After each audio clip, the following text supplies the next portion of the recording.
The culture it starts off just taking care of our building and making sure that the people inside our building feels valued. Everybody here is a Knick. They should all feel on the same level.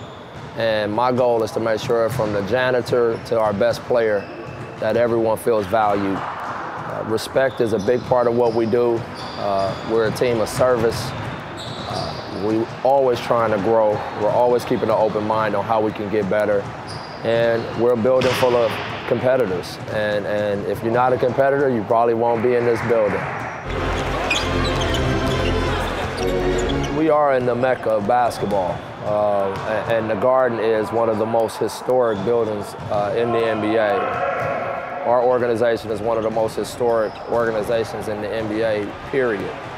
And for the Knicks to be back into relevance as a playoff contender and ultimately a championship contender only helps the whole league, because this is the center of the NBA universe.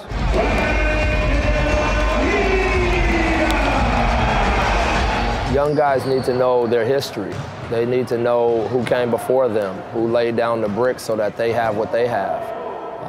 You know, whether it's Patrick Ewing and what he did for this franchise, or Bill Bradley, who they didn't even realize it, but he and a bunch of his guys back in their day, you know, they got with the union and they changed the rules on free agency so that guys can have options and leverage to make more money and to pick what team they want to play for. These are things these young guys have no idea about, and I think it's important that to know where you're going, you got to know your history, and I'm going to keep bringing our vets around.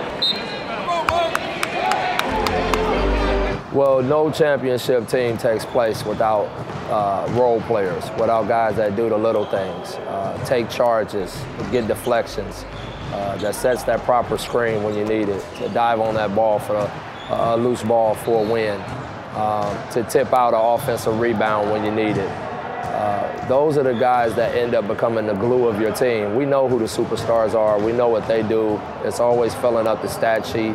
They get all the glory. But at the end of the day, the guys that ultimately help you win championships are those glue guys that do the dirty work.